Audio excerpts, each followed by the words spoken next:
بسم اللہ الرحمن الرحیم۔ مختصر القدوری کا 8واں باب ہے کتاب الصوم، سبق نمبر 1 میں خوش آمدید۔ آج کے سبق کے اندر ہم روزے کی 2 قسمیں پڑھیں گے، فرض روزہ اور نفلی روزہ۔ دیکھیں یہاں تک ہمارا کتاب الزکوٰۃ مکمل ہو چکا ہے۔ اب یہاں سے کتاب الصوم کو شروع کر رہے ہیں۔ قرآن مجید میں تقریباً 32 مقامات ایسے ہیں جہاں پر روزے کو نماز کے ساتھ ذکر کیا گیا ہے۔ اسی طریقے سے احادیث میں بھی کثرت کے ساتھ نماز اور روزہ یہ متصل ذکر کیے گئے ہیں۔ تو اس لیے مصنف رحمہ اللہ تعالیٰ نے بھی کتاب الصلاۃ کے بعد پھر ایک باب کا فرق ہے اور ساتھ ہی کتاب الصوم کا یہ آغاز کیا ہے۔ بات کر لیتے ہیں کہ صوم کہتے کسے ہیں۔ دیکھیں صوم کا لغوی معنی ہوتا ہے رکنا، قول سے رکنا یا کسی فعل سے رکنا، اور اصطلاحی معنی اس کا یہ ہے کہ صبح صادق سے لے کے غروب آفتاب تک کھانے پینے سے رکنا، جماع سے رکنا، اللہ کی رضا اور خوشنودی حاصل کرنے کے لیے اس کو روزہ یعنی صوم کہا جاتا ہے۔ جو روزہ ہے اس کی مشروعیت 2 ہجری میں ہوئی ہے۔ اب چلتے ہیں کتاب کی عبارت کی طرف۔ عبارت پڑھیں گے، ترجمہ کریں گے اور آخر میں اس کی تشریح کریں گے۔ الصوم ضربان واجب و نفل فالواجب ضربان منہ ما يتعلق بزمان بعینہ كصوم رمضان والنذر المعین فيجوز صومه بنیۃ من اللیل فإن لم ينوی حتى اصبح اجزأته النیۃ ما بینہ وبین الزوال والضرب الثانی ما يثبت في الذمة كقضاء رمضان والنذر المطلق والکفارات فلا يجوز صومه الا بنیۃ من اللیل وكذلك صوم الظہار والنفل كله يجوز بنیۃ قبل الزوال۔ ترجمہ دیکھ لیں۔ روزے کی 2 قسمیں ہیں، واجب اور نفل۔ واجب کی 2 قسمیں ہیں۔ پہلی وہ ہے جو کہ متعین زمانے کے ساتھ متعلق ہوتا ہے، جیسے کہ رمضان کا روزے اور نذر معین کے روزے۔ جائز ہے ایسا روزہ رات میں نیت سے بھی، اور اگر اس نے رات میں نیت نہیں کی ہے یہاں تک کہ صبح ہوگی تو نیت کرنا کافی ہے صبح سے لے کے زوال کے درمیان تک۔ اور دوسری قسم وہ ہے جو کہ ذمہ میں ثابت ہوتے ہیں، جیسا کہ رمضان کے قضا روزے اور نزل مطلق کے روزے اور کفارات کے روزے۔ جائز نہیں ہیں یہ روزے مگر رات میں نیت کے ساتھ، اور اسی طریقے سے ظہار کے روزے اور نفل تمام روزے جائز ہے زوال سے پہلے نیت کے ساتھ۔ عبارت ہو گئی ہے، ترجمہ ہو گیا ہے۔ اب چلتے ہیں اس کی تشریح کی طرف۔ الصوم ضربان واجب و نفل فالواجب ضربان منہ ما يتعلق بزمان بعینہ۔ دیکھیں یہاں سے روزے کی 2 قسمیں بیان ہو رہی ہیں۔ حضرت نے فرمایا کہ روزہ 2 قسم پر ہے، ایک ہے واجب اور دوسرا ہے نفل۔ پھر آگے واجب کی 2 قسمیں ہیں، ایک وہ ہے جو وقت کے ساتھ متعین ہوتا ہے جیسا کہ رمضان کا روزہ، اور دوسرا وہ ہے جو کہ وقت کے ساتھ متعین نہیں ہوتا ہے جیسا کہ نذر غیر معین ہے یا کفارے کے روزے ہیں۔ تو یہاں پہ سوال یہ پیدا ہوتا ہے کہ جو رمضان کا روزہ ہے وہ واجب تو نہیں ہے، وہ تو فرض ہے، جبکہ حضرت نے اس کو رمضان کے روزے کو واجب کے اندر داخل کیا ہے۔ تو دیکھیں جو واجب ہے، واجب کا اطلاق جس طریقے سے واجب کے اوپر ہوتا ہے اسی طریقے سے واجب کا اطلاق فرض کے اوپر بھی ہوتا ہے۔ مطلب واجب سے یہ ہے کہ جس کا کرنا یہ ضروری ہو، اور واجب اس کا کرنا بھی ضروری ہوتا ہے اور فرض اس کا کرنا بھی ضروری ہوتا ہے۔ اب ذرا عبارت دیکھیں، فرما رہے ہیں کہ واجب ضربانی، واجب کی 2 قسمیں ہیں۔ منہ ایک قسم وہ ہے ما جو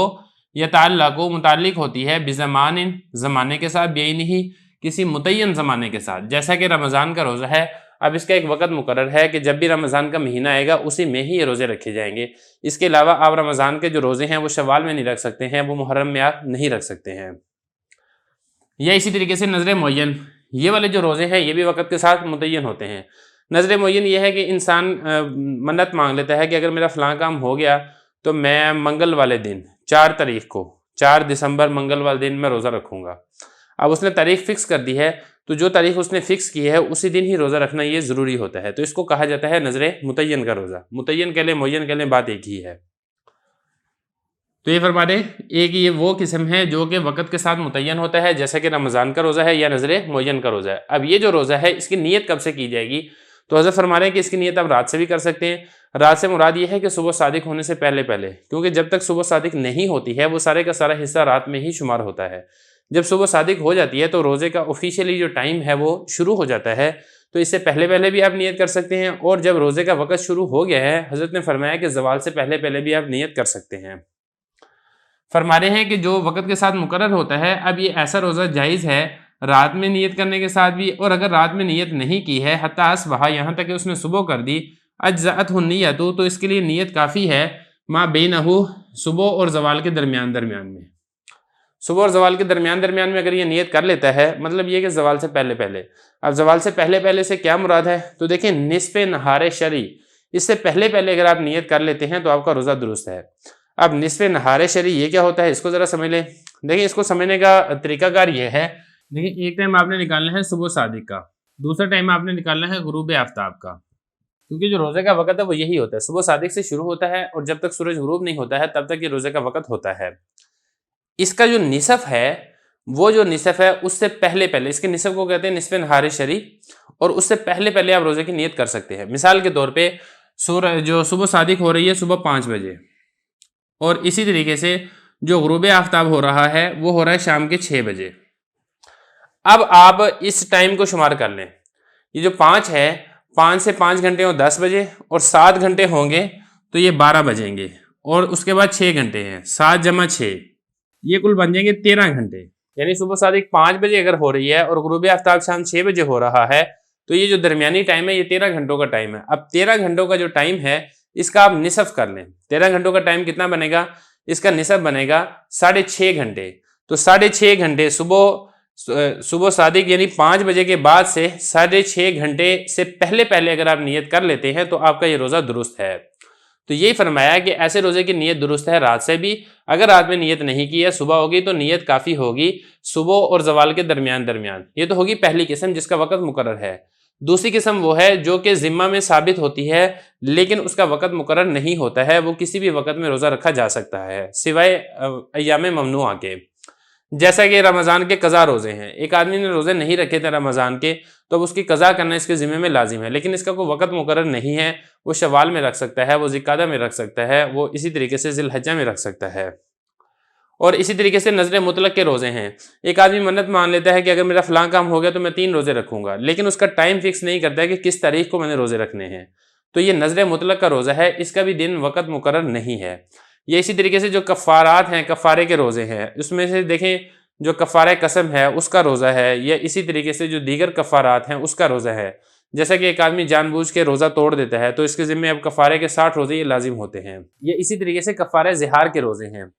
زہار کہتے ہیں اپنی بیوی کو محرمات ابدیہ کے ساتھ تشبیہ دینا۔ تو خلاصہ کلام یہ ہے کہ کفارات کے روزے ہوں یا نذر مطلق کے روزے ہوں یا رمضان کے قضا روزے ہوں، ان کا وقت مقرر نہیں ہے۔ اس قسم کے جو روزے ہیں ان کی نیت رات میں ہی کرنا ضروری ہے، یعنی صبح صادق سے پہلے اگر آپ نیت کر لیں گے تو پھر تو آپ روزہ رکھ سکتے ہیں، اگر صبح صادق ہو چکی ہے تو اب اس کے بعد اس کی نیت نہیں کر سکتے ہیں۔ اور اسی طریقے سے جو نفلی روزے ہیں، نفلی روزے وہ درست ہیں، وہ آپ رات میں بھی نیت کر سکتے ہیں اور دن میں بھی نصف نہار شری سے پہلے آپ نیت کر سکتے ہیں۔ یہ فرما رہے ہیں کہ نذر مطلق اور کفارات جائز نہیں ہے اس قسم کا روزہ مگر رات میں نیت کے ساتھ، اور اسی طریقے سے زہار کے روزے اور جو نفلی روزے ہیں تمام کے تمام اس کی نیت جائز ہے زوال سے پہلے۔ مطلب یہ ہے کہ نصف نہار شری سے پہلے آپ تمام قسم کے نفلی روزوں کی نیت کر سکتے ہیں۔ بسم اللہ الرحمن الرحیم۔ مختصر القدوری کا 8واں باب ہے، کتاب الصوم، سبق نمبر 2 میں خوش آمدید۔ آج کے سبق کے اندر ہم مسئلہ رؤیت ہلال پڑھیں گے۔ عبارت دیکھ لیں۔ وَيَنبَغِي لِلنَّاسِ أَن يَلْتَمِسُوا الْهِلَالَ فِي الْيَوْمِ التَّاسِعِ وَالْعِشْرِينَ مِنْ شَعْبَانَ فَإِنْ رَأَوْهُ صَامُوا وَإِنْ غُمَّ عَلَيْهِمْ أَكْمَلُوا عِدَّةَ شَعْبَانَ 30 يَوْمًا ثُمَّ صَامُوا وَمَنْ رَأَى هِلَالَ رَمَضَانَ وَحْدَهُ صَامَ وَإِنْ لَمْ يَقْبَلِ الْإِمَامُ شَهَادَتَهُ وَإِذَا كَانَ فِي السَّمَاءِ عِلَّةٌ قَبِلَ الْإِمَامُ شَهَادَةَ الْوَاحِدِ الْعَدْلِ فِي رُؤْيَةِ الْهِلَالِ رَجُلًا كَانَ أَوْ امْرَأَةً حُرًّا كَانَ أَوْ عَبْدًا فَإِنْ لَمْ يَكُنْ فِي السَّمَاءِ عِلَّةٌ لَمْ تُقْبَلِ الشَّهَادَةُ حَتَّى يَرَاهُ جَمْعٌ كَثِيرٌ۔ اور مناسب ہے لوگوں کے لیے کہ وہ چاند کو تلاش کریں 29 شعبان کو، اگر وہ دیکھ لیں تو روزہ رکھ لیں، اور اگر ان کے اوپر مشتبہ ہو جائے تو وہ پوری کریں شعبان کی 30 دن کی گنتی، پھر وہ روزہ رکھیں۔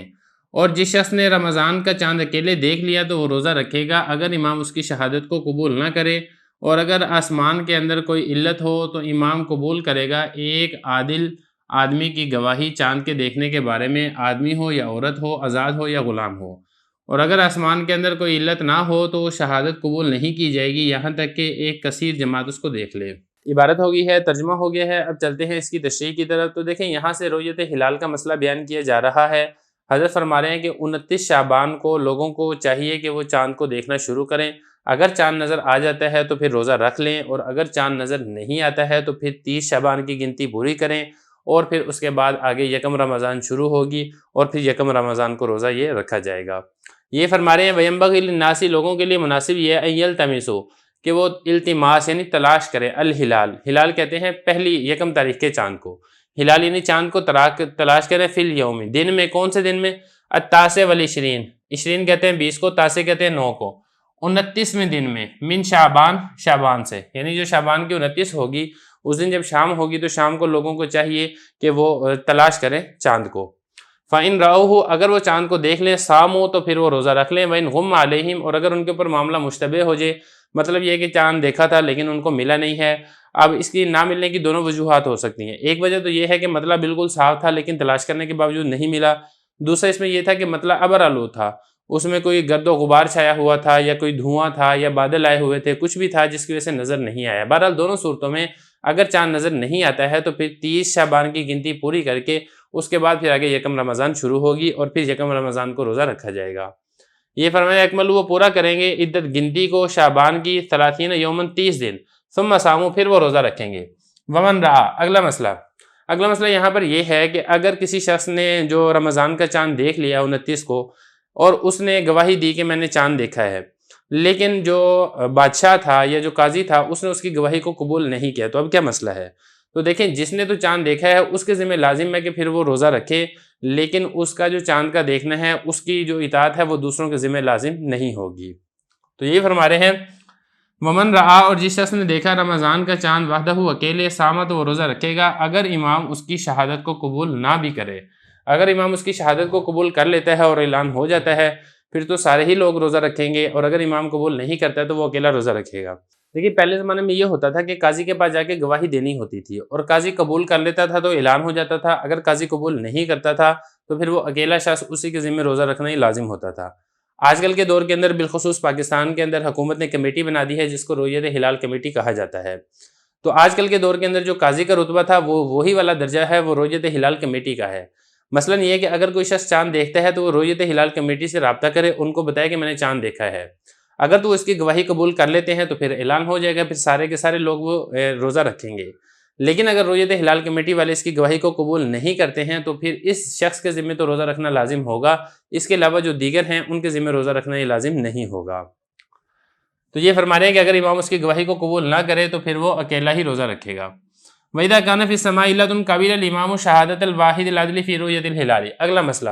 فرما رہے ہیں کہ اگر آسمان کے اندر علت تھی، علت کہتے ہیں مرض کو، بیماری کو، مطلب یہ کہ آسمان کے اندر کوئی ایسی چیز تھی جس کی وجہ سے وہ چاند کو دیکھنا ذرا مشکل تھا۔ اب وہ کچھ بھی ہو سکتا ہے، اس میں بادل بھی ہو سکتے ہیں، یا اسی طریقے سے اس میں گرد و غبار ہو سکتا ہے، یا اسی طریقے سے اس کے اندر کوئی دھواں وغیرہ ہو سکتا ہے، کچھ بھی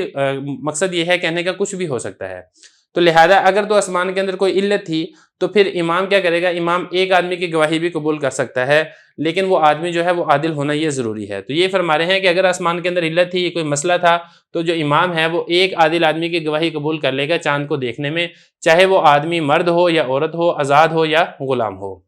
اور اگر آسمان کے اندر کوئی علت نہیں تھی، مثلا جو ابر ہے وہ جو مطلع ہے وہ بالکل صاف شفاف ہے، ابر آلود نہیں ہے، بادل نہیں ہے، گرد و غبار نہیں ہے، دھواں وغیرہ نہیں ہے، تو پھر ایک شخص کی گواہی قبول نہیں کی جائے گی، بلکہ ایک جماعت کا دیکھنا یہ ضروری ہے۔ اب وہ جماعت کتنی ہوگی یہاں پہ ذکر نہیں کیا، یہاں پہ اتنا ذکر کیا ہے کہ جمع کثیر، ایک کثیر جماعت ہونی چاہیے۔ تو بعض لوگوں نے یہ ذکر کیا کہ کم از کم 50 افراد ہوں، لیکن جو صحیح بات ہے وہ یہ ہے کہ اتنے افراد ہونے چاہیے کہ جن کی گواہی کی وجہ سے یقین ہوگی کہ چاند یہ نظر آ چکا ہے۔ اچھا، اب اس میں جو ہے نا آج کل کے دور کے اعتبار سے جو سائنسی طور پہ جو معلوم کر لیتے ہیں کہ چاند کی پیدائش ہو چکی ہے یا پیدائش ابھی نہیں ہوئی ہے، پھر چاند کی پیدائش ہونے کے بعد اس کو آنکھ سے دیکھنا، یہ بھی اس کے بارے میں بھی ہوتا ہے کہ آیا ابھی چاند نظر آ سکتا ہے یا نظر نہیں آ سکتا ہے۔ تو دیکھیں امام کو چاہیے کہ اگر تو سائنسی اعتبار سے جب تک چاند کو دیکھنا ممکن نہ ہو اس وقت تک گواہی قبول نہ کرے، لیکن جب چاند کو دیکھنا ممکن ہو جائے تو پھر اس وقت اگر کوئی گواہی دیتا ہے اور عادل آدمی ہے تو اس کی گواہی قبول کر لینی چاہیے، اور اگر عادل آدمی نہیں ہے تو پھر اس کی گواہی کو رد کر دینا چاہیے۔ خلاصہ کلام یہ ہے کہ آج کل کے دور کے اعتبار سے پاکستان والوں کے لیے حکم یہ ہے کہ وہ رؤیت ہلال کمیٹی کو فالو کریں، جب وہاں سے اعلان ہو جائے تو پھر وہ روزہ رکھیں، جب وہاں سے اعلان ہو جائے تو پھر ان کو عید کرنی چاہیے۔ اس کے علاوہ اگر کوئی انفرادی طور پہ یا کچھ مجمع کے طور پہ کہیں سے اعلان ہوتا ہے تو اس کی پیروی نہیں کرنی چاہیے۔ بسم اللہ الرحمن الرحیم۔ مختصر القدوری کا 8واں باب ہے کتاب الصوم، سبق نمبر 3 میں خوش آمدید۔ آج کے سبق کے اندر ہم روزے کا وقت، روزے کی تعریف اور روزے کے کچھ مسائل پڑھیں گے۔ عبارت دیکھ لیں۔ وَوَقْتُ الصَّوْمِ مِنْ حِينَ طُلُوعِ الْفَجْرِ الثَّانِي إِلَى غُرُوبِ الشَّمْسِ وَالصَّوْمُ هُوَ الْإِمْسَاكُ عَنِ الْأَكْلِ وَالشُّرْبِ وَالْجِمَاعِ نَهَارًا مَعَ النِّيَّةِ فَإِنْ أَكَلَ الصَّائِمُ أَوْ شَرِبَ أَوْ جَامَعَ نَاسِيًا لَمْ يُفْطِرْ فَإِنْ نَامَ فَاحْتَلَمَ أَوْ نَظَرَ إِلَى امْرَأَتِهِ فَأَنزَلَ أَوِ ادَّهَنَ أَوِ احْتَجَمَ أَوِ اكْتَحَلَ أَوْ قَبَّلَ لَمْ يُفْطِرْ فَإِنْ أَنزَلَ بِقُبْلَةٍ أَوْ لَمْسٍ فَعَلَيْهِ الْقَضَاءُ ولا کفارۃ علیہ ولا بأس بالقبلۃ اذا امن علی نفسہ ویکرہ ان لم یأمن۔ ترجمہ دیکھ لیں۔ اور روزے کا وقت طلوع فجر ثانی سے غروب شمس تک ہے، اور روزہ یہ رکنے کا نام ہے کھانے سے، پینے سے، جماع سے دن کے وقت نیت کے ساتھ۔ اگر روزے دار نے کھا لیا یا پی لیا یا جماع کر لیا بھول کر تو روزہ افطار نہیں ہوگا، اور اگر وہ سو گیا اور اس کو احتلام ہو گیا، یا اس نے اپنی بیوی کی طرف دیکھا اور اس کو انزال ہو گیا، یا اس نے تیل لگایا، یا اس نے حجامہ کروایا، یا اس نے سرما لگایا، یا اس نے بوسہ لیا تو روزہ افطار نہیں ہوگا۔ اور اگر بوسہ لینے کی وجہ سے انزال ہو گیا یا چھونے کی وجہ سے انزال ہو گیا تو قضا لازم ہے اور کفارہ نہیں ہوگا، اور بوسہ لینے میں کوئی حرج نہیں ہے جبکہ اس کو اپنی ذات پر امن ہو، اور مکروہ ہے اگر اس کو امن نہ ہو۔ عبارت ہو گئی ہے، ترجمہ ہو گیا ہے، اب چلتے ہیں اس کی تشریح کی طرف۔ یہاں سے روزے کے چند مسائل بیان کیے جا رہے ہیں۔ سب سے جو پہلا مسئلہ ہے وہ یہ حضرت نے بیان کیا ہے کہ روزے کا وقت کب سے لے کے کب تک ہے۔ تو حضرت نے فرمایا کہ جو روزے کا وقت ہے وہ طلوع فجر ثانی سے غروب شمس تک ہے۔ اب یہ فجر ثانی کا کیا مطلب ہے؟ دیکھیں، فجر ثانی جو ہے نا، اس کو کہتے ہیں صبح صادق کو۔ جو فجر ہے، فجر کا مطلب ہوتا ہے صبح، اور اس کی دو قسمیں ہوتی ہیں۔ ایک ہوتی ہے فجر اول، یہ ہوتی ہے صبح کاذب، اور ایک ہوتی ہے فجر ثانی، یہ ہوتی ہے صبح صادق۔ جس وقت رات ختم ہو رہی ہوتی ہے تو پہلے ایک سفید روشنی پھیلتی ہے، یہ صبح کاذب ہوتی ہے، پھر یہ روشنی ختم ہو جاتی ہے، اور اس کے بعد پھر دوبارہ روشنی پھیلنا شروع ہوتی ہے۔ یہ جو دوسری روشنی پھیلنا شروع ہوتی ہے اس کو صبح صادق کہا جاتا ہے۔ صبح صادق کے وقت سے پھر یہ روزے کا وقت یہ شروع ہو جاتا ہے۔ تو یہ فرما رہے ہیں کہ صبح صادق یعنی فجر ثانی جس وقت طلوع ہو، اس وقت سے لے کے غروب شمس جس وقت تک سورج غروب نہیں ہوتا ہے، اس وقت تک یہ روزے کا وقت ہے۔ اور اس پورے وقت کے اندر کھانے پینے سے، جماع سے، نیت کے ساتھ یہ بچنا یہ ضروری ہے۔ اس میں بعض لوگ غلطی کیا کرتے ہیں؟ بعض لوگ غلطی یہ کرتے ہیں کہ جب تک وہ اذانیں نہیں ہوتی وہ کھاتے پیتے رہتے ہیں۔ تو دیکھیں، اذان ہونا نہ ہونا اس پر مسئلے کا مدار نہیں ہے۔ مسئلے کا مدار یہ ہے کہ صبح صادق سے پہلے پہلے آپ نے کھانا پینا بند کر دینا ہے۔ اب بعض جگہوں پہ ایسا ہوتا ہے کہ جو اذان ہے وہ صبح صادق سے پہلے ہو جاتی ہے، تب تو ٹھیک ہے، لیکن بعض جگہوں پر ایسا ہوتا ہے کہ جو اذان ہے، بالخصوص جو فجر کی اذان ہے، وہ صبح صادق کے بعد ہی ہوتی ہے اور بعد ہی دینی چاہیے۔ تو اگر وہ اذان صبح صادق کے بعد ہو رہی ہے اور آپ اس وقت کھا رہے ہیں تو آپ کا روزہ نہیں ہوگا۔ تو یہ مسئلہ بہت اچھے طریقے سے سمجھنا چاہیے اور دوسروں کو بھی بتانا چاہیے۔ یہ تو ہو گیا روزے کا وقت۔ اب آگے بتا رہے ہیں کہ روزے کی تعریف کیا ہے۔ جیسے کہ میں نے آپ کو اس کے پہلے سبق کے اندر بھی تعریف بتائی تھی، یہاں پہ دوبارہ سمجھ لیں۔ روزہ رکنے کا نام ہے، بچنے کا نام ہے، کھا بھی نہیں آپ سکتے ہیں، پی بھی نہیں آپ سکتے ہیں، اور جماع بھی نہیں آپ کر سکتے ہیں دن میں۔ یعنی یہ جو روزے کا وقت ہے فجر صبح صادق سے لے کے غروب آفتاب تک، اس میں کھانا بھی منع ہے، پینا بھی منع ہے، اور اسی طریقے سے جماع کرنا بھی منع ہے۔ اور صرف اس کا نام روزہ نہیں ہے، مطلب یہ کہ اگر کوئی شخص کھاتا نہیں ہے، پیتا نہیں ہے، جماع نہیں کرتا تو ہم یہ نہیں کہیں گے اس نے روزہ رکھ لیا ہے۔ ساتھ ساتھ نیت بھی ہونی چاہیے۔ روزے کی نیت سے اگر آپ یہ کام کریں گے، ان کاموں سے بچیں گے تو پھر آپ کا روزہ ہوگا، اور اگر روزے کی نیت نہیں ہے تو پھر اس کو روزہ نہیں کہا جائے گا۔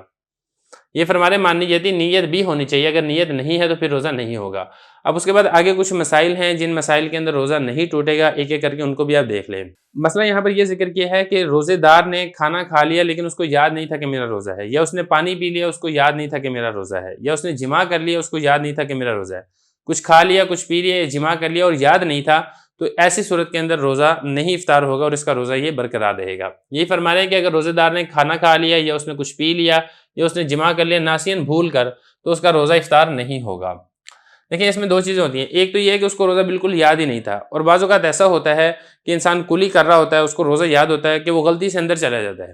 تو اس صورت کے اندر روزہ ٹوٹ جاتا ہے، لیکن یہ ہے کہ کوئی گناہ نہیں ہوتا ہے، کوئی کفارہ نہیں ہوتا ہے۔ تو یہ تھوڑا سا دونوں کے درمیان فرق ہے جس کو اچھے طریقے سے یاد رکھنا یہ ضروری ہے۔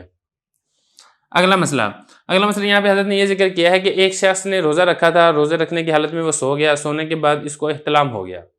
یہ اسی طریقے سے اس نے اپنی بیوی کو دیکھا، بیوی کو دیکھنے کی وجہ سے اس کا احتلام ہو گیا، اس کی منی نکل آئی ہے، تو پھر اس صورت کے اندر بھی روزہ نہیں ٹوٹے گا۔ یہ فرما رہے ہیں فَإِن نَامَ، اگر یہ سویا اور اس کو احتلام ہو گیا، یہ اس نے اپنی بیوی کی طرف دیکھا، فَأَنزَلَ، اور اس کو انزال ہو گیا، تو پھر بھی روزہ نہیں ٹوٹے گا۔ یہ اسی طریقے سے اس نے سر پہ تیل لگا لیا ہے، یا اس نے حجامہ کروا لیا ہے، مطلب وہ جو فاسد خون نکلواتے ہیں چیرے لگا کے، اس نے وہ کروا لی ہے، تو اس صورت میں بھی روزہ نہیں ٹوٹے گا۔ یہ اسی طریقے سے اس نے آنکھوں میں سرما لگایا ہے تو تب بھی روزہ نہیں ٹوٹے گا۔ یہ اسی طریقے سے کب بالا، اس نے اپنی بیوی کا بوسہ دیا ہے، تو پھر اس صورت کے اندر بھی لم یفطر، روزہ اس کا افطار نہیں ہوگا۔ اگلا مسئلہ یہاں پر یہ ہے کہ ایک شخص نے اپنی بیوی کو بوسہ دیا اور بوسہ دینے کی وجہ سے اس کو انزال ہو گیا، یا اسی طریقے سے اس نے اپنی بیوی کو ہاتھ لگایا شہوت سے ہاتھ لگانے کی وجہ سے اس کو انزال ہو گیا، تو پھر اس صورت کے اندر روزہ ٹوٹ جائے گا، قضا لازم ہوگی، کفارہ اس کے اوپر لازم نہیں ہوگا۔ یہ فرماتے فَإِنْ أَنْزَلَ بِقُبْلَةٍ، اور اگر انزال ہو گیا بوسہ لینے کی وجہ سے یا چھونے کی وجہ سے تو پھر اس پر قضا لازم ہے، وَلَا كَفَّارَةَ عَلَيْهِ، اور کفارہ اس کے اوپر لازم نہیں ہوگا۔ اگلا مسئلہ حضرت یہ ذکر فرما رہے ہیں کہ جو روزے دار ہے وہ روزے کے اندر اپنی بیوی کا بوسہ لے سکتا ہے، اس میں کوئی حرج نہیں ہے، جبکہ اس کو اپنی ذات کے اوپر امن ہو، اور اگر اس کو یہ خدشہ ہے کہ کام آگے بڑھ جائے گا اور روزہ توڑنے کی نوبت آ جائے گی تو پھر اس کے لیے اپنی بیوی کو بوسہ دینا یہ مکروہ عمل ہے۔ یہ فرما رہے ہیں کہ کوئی حرج نہیں ہے بوسہ لینے میں جبکہ اس کو اپنی ذات پر امن ہو، اور مکروہ ہے اگر اس کو اپنی ذات پر امن نہیں ہے۔ کچھ مسائل ہو گئے ہیں، کچھ مسائل باقی ہیں، انشاءاللہ اگلے سبق کے اندر کریں گے۔ بسم اللہ الرحمن الرحیم۔ مختصر القدوری کا 8واں باب ہے، کتاب الصوم، سبق نمبر 4 میں خوش آمدید۔ آج کے سبق کے اندر ہم روزے میں جماع اور اسی طریقے سے کچھ اور مسائل کا حکم پڑھیں گے۔ وَإِن دَرَعَهُ الْقَيْءُ لَمْ يُفْطِرْ وَإِنِ اسْتَقَاءَ عَامِدًا مِلْءَ فَمِهِ فَعَلَيْهِ الْقَضَاءُ وَمَنِ ابْتَلَعَ الْحَصَاةَ أَوِ الْحَدِيدَ أَوِ النَّوَاةَ أَفْطَرَ وَقَضَى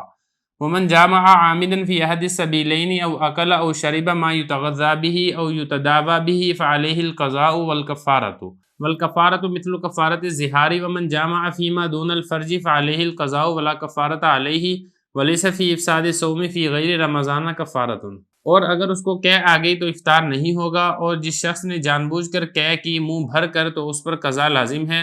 اور جس شخص نے نگل لی کنکر کو یا لوہے کو یا گٹھلی کو تو روزہ افطار ہو جائے گا اور قضا کرے گا،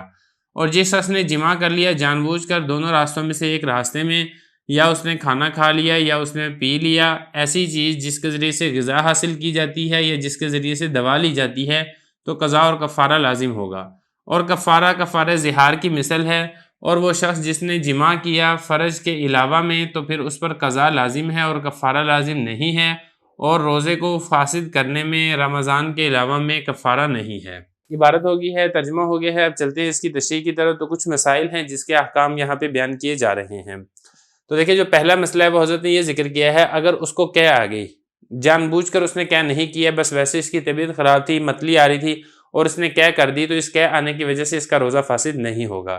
یہ فرما رہے ہیں لم یفطر، اس قے آنے کی وجہ سے اس کا روزہ فاسد نہیں ہوگا۔ پہلا مسئلہ۔ نمبر 2، اور اگر اس نے جان بوجھ کر قے کی، اس کو قے نہیں آ رہی تھی، اس نے اپنے حلق کے اندر انگلی ڈالی اور انگلی ڈال کے جان بوجھ کے ایسے ایسے کر کے قے کرنے کی کوشش کر رہا ہے، اور اس کے کوشش کرنے کی وجہ سے اس کو قے آ گئی ہے، تو پھر اس میں 2 صورتیں ہیں۔ ایک صورت اس کے اندر یہ ہے کہ منہ بھر کر قے نہیں آئی ہے تو پھر بھی روزہ نہیں ٹوٹے گا، اور اگر اس نے قے کیا اور وہ منہ بھر کر قے آئی ہے تو پھر اس صورت میں اس کا روزہ ٹوٹ جائے گا۔ یہ فرما رہے ہیں وَإِنِ اسْتَقَاءَ، اور عامداً اگر اس نے جان بوجھ کر قے کی ہے منہ بھر کر فَعَلَيْهِ الْقَضَاءُ، تو اس پر قضا لازم ہے لیکن کفارہ اس کے اوپر لازم نہیں ہوگا۔ اگلا مسئلہ حضرت فرما رہے ہیں کہ جس شخص نے کوئی کنکر نگل لیا، کوئی چھوٹی سی کوئی کنکری تھی اس کو نگل لیا، یا اسی طریقے سے کوئی لوہے کا ٹکڑا تھا وہ نگل گیا، یا اسی طریقے سے گٹھلی تھی، کھجور کی گٹھلی تھی یا کوئی بیر کی گٹھلی تھی وغیرہ ذالک، کسی بھی قسم کی کوئی گٹھلی تھی وہ گٹھلی اندر نگل گیا، تو اس قسم کے نگلنے کی صورت میں بھی اس کا روزہ فاسد ہو جائے گا۔ یہ فرما رہے ہیں کہ وہ شخص جس نے کوئی کنکر نگل لیا، اب الحدیدہ، یا کوئی لوہے کا ٹکڑا نگل لیا یا گٹھلی نگل لیا، افطارہ، تو روزہ اس کا افطار ہو جائے گا، مطلب روزہ ٹوٹ جائے گا، وقضا، اور یہ قضا کرے گا۔ اس صورت کے اندر اس پر کفارہ لازم نہیں ہوگا۔ دیکھیں اگلا مسئلہ یہ ہے کہ جس شخص نے جان بوجھ کر 2 راستوں میں سے کسی ایک راستے میں جماع کر لیا۔ اب 2 راستے کون سے ہیں؟ 2 راستوں میں سے ایک راستہ ہے پیشاب کا راستہ، دوسرا راستہ ہے پخانے کا راستہ۔ اپنی بیوی سے پیشاب کے راستے میں جماع کر لیا تب بھی روزہ ٹوٹ جائے گا، کفارہ لازم ہوگا، اور اگر پخانے کے راستے میں بدفعلی کر لی تب بھی روزہ ٹوٹ جائے گا اور کفارہ لازم ہوگا۔ اسی طریقے سے مرد ہے تو مرد کی اگر پخانے کے راستے میں اس نے وطی کر لی تو پھر اس صورت کے اندر بھی روزہ ٹوٹ جائے گا اور کفارہ بھی اس پر لازم ہوگا۔ البتہ یہ ہے کہ روزے کی حالت میں جماع کرنا ویسے ہی جائز نہیں ہے، اور پھر پخانے کے راستے کے اندر کرنا یہ تو بہت زیادہ سخت گناہ ہے۔ لیکن یہ فرما رہے ہیں کہ جس شخص نے جماع کر لیا 2 راستوں میں سے کسی ایک راستے میں تو پھر بھی روزہ ٹوٹ جائے گا اور قضا اور کفارہ دونوں لازم ہوں گے۔ اگلا مسئلہ، جان بوجھ کر کوئی چیز کھا لیتا ہے یا کوئی چیز پی لیتا ہے۔ کھاتا یا پیتا ایسی چیز ہے جس کو عام طور پہ لوگ غذا کے لیے استعمال کرتے ہیں، کھانے پینے کی چیز ہے یا کوئی پینے کی چیز ہے، کوئی جوس ہے، کوئی دودھ ہے، کوئی شربت ہے وغیرہ ذالکہ، یا کوئی ایسی چیز وہ کھا پی لیتا ہے جو لوگ دوائی کے لیے استعمال کرتے ہیں، کوئی ٹیبلٹ وغیرہ اس نے استعمال کر لیا ہے، کوئی سیرپ وغیرہ اس نے پی لیا ہے، تو اس صورت کے اندر بھی اس پر روزہ بھی ٹوٹ جائے گا اور قضا اور کفارہ دونوں اس پر لازم ہوں گے۔ یہ فرما رہے ہیں کہ کھا لی ہے یا پی لی ہے ایسی چیز ما یتغذی بہ، جس سے غذا حاصل کی جاتی ہے، او یتداوی بہ، یا جس سے دوا لی جاتی ہے، تو پھر اس سے قضا اور کفارہ لازم ہوگا۔ لیکن اگر کوئی ایسی چیز کھا لیتا ہے جو غذا کے طور پہ استعمال نہیں ہوتی ہے، دوائی کے طور پہ استعمال نہیں ہوتی ہے تو پھر صرف قضا آئے گی، کفارہ نہیں آئے گا۔ جیسا کہ ہم نے اوپر پڑھ لیا نا کہ کسی نے کوئی کنکر نگل لیا یا کوئی گٹھلی نگل گئی، تو اب یہ تو غذا کے طور پہ استعمال نہیں ہوتی ہے، دوا کے طور پہ استعمال نہیں ہوتی ہے، تو لہذا اس صورت میں صرف قضا لازم ہوگی، کفارہ لازم نہیں ہوگا۔ اب آگے فرما رہے ہیں کہ کفارہ کیا ہے۔ دیکھیں کفارہ جو ہے نا اس کا وہ کفارہ زہار کی مثل ہے۔ وہ کفارہ زہار کیا ہے؟ کفارہ زہار میں یہ ہوتا ہے کہ آپ نے غلام کو آزاد کرنا ہوتا ہے۔ اب غلام تو آج کل کے دور کے اندر نہیں ہے، تو پھر اس میں دوسرے نمبر پر یہ آتا ہے کہ 60 روزے رکھنے ہیں اور مسلسل روزے رکھنے ہیں، درمیان میں ناغہ نہ ہو۔ تو بالکل روزوں کا بھی یہی کفارہ ہے کہ 60 مسلسل روزے رکھے، درمیان میں ناغہ نہ ہو۔ البتہ یہ ہے کہ اتنا شیخ فانی ہو گیا ہے یا اتنا سخت بیمار ہے کہ اس میں اس کو امید نہیں ہے شفا یابی کی، تو پھر اس صورت میں 60 مسکینوں کو کھانا کھلایا جا سکتا ہے۔ تو یہ فرما رہے ہیں کہ جو کفارہ صوم ہے یہ کفارہ زہار کی مثل ہے۔ اگلا مسئلہ، جس شخص نے جماع کر لیا فرض کے علاوہ میں تو قضا لازم ہے، کفارہ نہیں ہے۔ دیکھیں عورت ہے، عورت سے اگر تو سبیلین میں سے کسی ایک راستے میں جماع کرتا ہے تو قضا اور کفارہ دونوں لازم ہوں گے، جیسے کہ اوپر آ چکا ہے۔ لیکن اگر اس کے علاوہ جماع کر لیتا ہے، اب اس کے علاوہ جماع کرنا مثال کے طور پہ اس نے ہاتھ کے ساتھ وہ کر لیا، منی نکال لی ہے، یا اسی طریقے سے عورت کے پیٹ کے اوپر اس نے رگڑ کر یہ انزال کر لیا ہے، یا اسی طریقے سے اس نے کسی جانور کے ساتھ بدفعلی کر لی ہے، تو اس قسم کی جو اس نے حرکتیں کی ہے تو اس سے صرف قضا لازم ہوگی، کفارہ لازم نہیں ہوگا۔ تو یہ فرما رہے ہیں کہ جس شخص نے جماع کر لیا فرض کے علاوہ میں تو پھر اس پر قضا لازم ہے، کفارہ اس پر لازم نہیں ہے۔ اگلا مسئلہ یہ ہے کہ دیکھیں یہ جو کفارہ ہوتا ہے نا، یہ صرف رمضان کے روزوں کا ہی ہوتا ہے کفارہ، اس کے علاوہ جو بھی روزہ ہو اس کا کفارہ نہیں ہوتا ہے۔ مثال کے طور پہ کسی کوئی کفارہ زہار کے روزے رکھ رہا تھا، یا اسی طریقے سے وہ روزے رکھ رہا تھا کفارہ قسم کے، تو پھر اس نے جان بوجھ کے توڑ دیے ہیں، تو پھر اس پر کفارے کے 60 روزے لازم نہیں ہوں گے۔ یا اسی طریقے سے وہ رمضان کے قضا روزے رکھ رہا تھا اور قضا روزہ اس نے جان بوجھ کر توڑ دیا ہے، تو پھر اس صورت کے اندر بھی کفارہ لازم نہیں ہوگا۔ کفارہ لازم ہونے کی ایک ہی صورت ہے کہ وہ روزہ رمضان کا ہو اور پھر یہی والی صورتیں پائی جائیں کہ جان بوجھ کے روزہ توڑ رہا ہے، تو پھر اس صورت کے اندر قضا اور کفارہ لازم ہوگا۔ یہ فرما رہے ہیں کہ روزے کو فاسد کرنے میں رمضان کے علاوہ میں کفارہ لیسا یعنی کفارہ نہیں ہے۔ بسم اللہ الرحمن الرحیم۔ مختصر القدوری کا 8واں باب ہے، کتاب الصوم، سبق نمبر 5 میں خوش آمدید۔ آج کے سبق کے اندر ہم روزے میں کھانا چکھنا اور اسی طریقے سے کچھ دیگر مسائل کا حکم پڑھیں گے۔ عبارت دیکھ لیں، وَمَنِ احْتَقَنَ أَوِ اسْتَعَطَ أَوْ أَقْتَرَ فِي أُذُنِهِ أَوْ دَاوَى جَائِفَةً وَعَامَّةً بِدَوَاءٍ رَطَبٍ فَوَصَلَ إِلَى جَوْفِهِ أَوْ دِمَاغِهِ أَفْطَرَ وَإِنْ أَقْتَرَ فِي إِحْلِيلِهِ لَمْ يُفْطِرْ عِنْدَ أَبِي حَنِيفَةَ وَمُحَمَّدٍ وَقَالَ أَبُو يُوسُفَ يُفْطِرُ وَمَنْ ذَاقَ شَيْئًا بِفَمِهِ لَمْ يُفْطِرْ وَيُكْرَهُ لَهُ ذَلِكَ وَيُكْرَهُ لِلْمَرْأَةِ أَنْ تَمْزَغَ لِصَبِيِّهَا الطَّعَامَ إِذَا كَانَ لَهَا مِنْهُ بُدٌّ وَمَزْغُ الْعِلْكِ لَا يُفْطِرُ الصَّائِمُ وَيُكْرَهُ وَمَنْ كَانَ مَرِيضًا فِي رَمَضَانَ فَخَافَ إِنْ صَامَ ازْدَادَ مَرَضُهُ أَفْطَرَ وَقَضَى۔ ترجمہ دیکھ لیں، اور جس شخص نے حقنہ یعنی انیما کروایا، یا اس نے اپنی ناک میں دوا ڈالی، یا اس نے اپنے کان میں قطرے ڈالے دوائی کے، یا اس نے دوا لگائی ہے اپنے پیٹ کے زخم میں، یا اس نے دوا لگائی ہے اپنے سر کے زخم میں تر دوا، اور وہ پہنچ گئی ہے اس کے معدے میں یا اس کے دماغ تک، تو روزہ افطار ہو جائے گا۔ اور جس شخص نے قطرے ڈالے ہیں اپنے ذکر کے سوراخ میں تو روزہ افطار نہیں ہوگا طرفین رحمۃ اللہ علیہ کے نزدیک، اور امام صاحب فرماتے ہیں کہ روزہ ٹوٹ جائے گا۔ اور جس شخص نے کوئی چیز چکھی ہے اپنے منہ کے ساتھ تو روزہ نہیں ٹوٹے گا، لیکن ایسا کرنا مکروہ ہے اس کے لیے، اور مکروہ ہے عورت کے لیے یہ کہ وہ اپنے بچے کے لیے کھانا چبائے اگر اس کے بغیر کوئی چارہ موجود ہو۔ اور گوند کا چبانا روزے دار کا روزہ نہیں توڑتا ہے، لیکن ایسا کرنا مکروہ ہے۔ اور جو شخص مریض ہو رمضان میں، اس کو یہ خوف ہو اگر اس نے روزہ رکھا تو اس کا مرض بڑھ جائے گا، تو وہ روزہ نہ رکھے اور قضا کر لے۔ عبارت ہو گئی ہے، ترجمہ ہو گیا ہے، اب چلتے ہیں اس کی تشریح کی طرف۔ تو پہلا مسئلہ حضرت نے یہاں پر یہ ذکر کیا ہے کہ کسی شخص نے حقنہ کروایا۔ حقنہ جس کو انیما کہا جاتا ہے، یعنی پخانے کے راستے سے کوئی دوا اوپر چڑھائی جاتی ہے،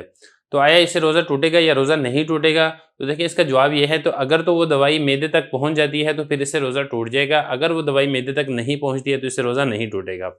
اس کے بعد جو دوسرا مسئلہ حضرت نے ذکر کیا وہ یہ ہے کہ کسی شخص نے اپنے ناک کے اندر دوا چڑھائی، تو اب ناک کے اندر دوا چڑھانے سے روزہ ٹوٹے گا یا روزہ نہیں ٹوٹے گا؟ تو دیکھیں اگر تو وہ جو دوا ہے وہ حلق تک پہنچ جاتی ہے تو پھر اس صورت کے اندر روزہ ٹوٹ جائے گا، اگر وہ حلق تک دوا نہیں پہنچتی ہے تو روزہ نہیں ٹوٹے گا۔ اسی طریقے سے کسی نے اپنے کان کے اندر دوا ڈالی ہے، تو آیا اس سے روزہ ٹوٹے گا یا روزہ نہیں ٹوٹے گا؟ تو دیکھیں اگر تو وہ دوا اس کے دماغ تک پہنچ جاتی ہے یا حلق تک پہنچ جاتی ہے تو پھر اس سے روزہ ٹوٹ جائے گا، اور اگر وہ دوا اس کے دماغ یا حلق تک نہیں پہنچتی ہے تو روزہ نہیں ٹوٹے گا۔ آج کل کی میڈیکل سائنس کے مطابق یہ جو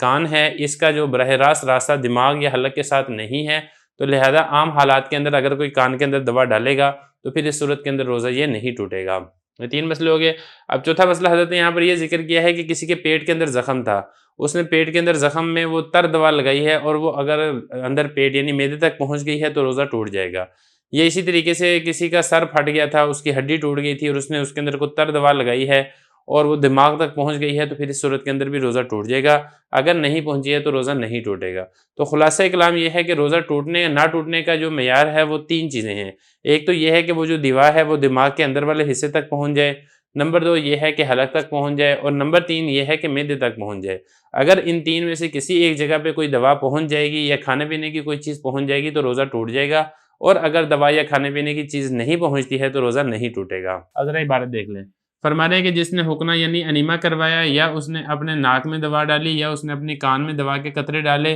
یا اس نے دوا لگائی جائفہ۔ جائفہ یہ جوف سے ہے، جوف کہتے ہیں پیٹ کو، یعنی پیٹ کے زخم میں اس نے کوئی دوا لگائی۔ او عامہ، یا اس نے دوا لگائی ہے سر کے زخم میں، بھی دوائن رطبن، اور جو دوا لگائی تھی وہ تر دوائی تھی، فوصل الی جوفی، اور وہ جو دوا ہے وہ پہنچ گئی ہے اس کے پیٹ تک۔ پیٹ مطلب یہ کہ اس کے معدے تک پہنچ گئی ہے یا اس کے دماغ تک پہنچ گئی ہے، افطارہ، تو پھر روزہ افطار ہو جائے گا، مطلب یہ کہ روزہ ٹوٹ جائے گا۔ اگلا مسئلہ دیکھیں، کسی نے اپنے احلیل میں دوا کے قطرے ڈالے۔ احلیل کہتے ہیں کہ مرد کی جو پیشاب کی نالی ہے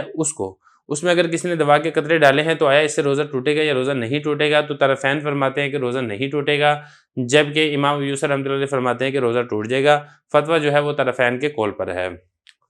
دیکھیں فرما رہے ہیں کہ اگر اس نے قطرے ڈالے ہیں اپنے احلیل یعنی ذکر کے سوراخ میں تو روزہ افطار نہیں ہوگا طرفین رحمۃ اللہ علیہ کے نزدیک، اور امام ابو یوسف رحمۃ اللہ علیہ نے فرمایا کہ روزہ افطار ہو جائے گا۔ تو دیکھیں اس کا بھی جو مدار ہے وہ اسی بات پہ ہی ہے کہ آیا یہاں سے معدے تک وہ کوئی راستہ ہے یا راستہ نہیں ہے۔ تو آج کل بھی سائنس یہی کہتی ہے کہ جو انسان کی پیشاب کی نالی ہے، مرد کی پیشاب کی نالی، اس سے براہ راست معدے تک کوئی راستہ نہیں ہے، تو لہٰذا اس صورت کے اندر روزہ نہیں ٹوٹے گا۔ اگلا مسئلہ یہاں پر یہ ہے کہ کسی نے اپنے منہ سے کوئی چیز چکھی ہے تو روزہ ٹوٹے گا یا روزہ نہیں ٹوٹے گا؟ تو دیکھیں صرف چکھنے سے روزہ نہیں ٹوٹے گا جب تک وہ چیز جو چکھ رہے ہیں وہ حلق تک نہ پہنچ جائے، کیونکہ میں آپ کو بتا چکا ہوں کہ حلق، معدہ یا دماغ، ان 3 میں سے کسی ایک جگہ پر پہنچے گی تو روزہ ٹوٹے گا، اگر نہیں پہنچے گی تو روزہ نہیں ٹوٹے گا۔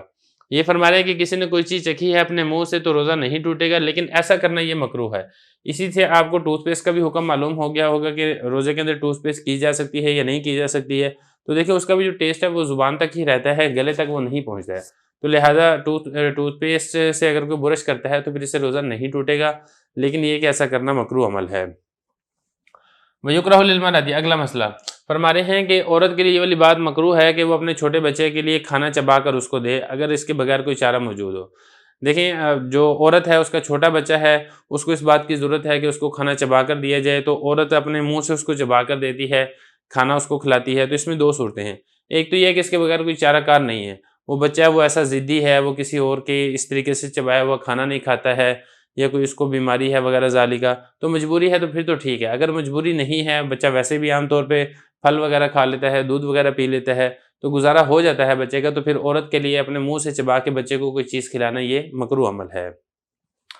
فرما رہے ہیں وَيُكْرَهُ، مکروہ ہے عورت کے لیے ان تمضغ، یہ کہ وہ چبا کے دے اپنے بچے کے لیے کھانے کو، اذا کان لہا، اگر ہو اس عورت کے لیے منہ اس کام سے بدن کوئی چارہ موجود ہو، مطلب یہ کہ اگر اس سے چھٹکارے کا کوئی راستہ موجود ہے تو ایسا نہ کرے، اگر راستہ موجود نہیں ہے تو پھر مجبوری میں عورت ایسا کر سکتی ہے۔ آگے دیکھیں وَمَضْغُ الْعِلْقِ لَا يُفْطِرُ الصَّائِمُ، جو گوند ہے، گوند کو چبانے سے بھی روزہ افطار نہیں ہوگا، روزے دار کا روزہ اس کا نہیں ٹوٹے گا۔ وہی بات ہے جب تک حلق کے اندر نہیں پہنچے گی روزہ یہ برقرار رہے گا، لیکن ایسا کرنا مکروہ ہے۔ فرما رہے ہیں کہ گوند کا چبانا اس سے روزے دار کا روزہ نہیں ٹوٹے گا، لیکن ایسا کرنا یہ مکروہ عمل ہے۔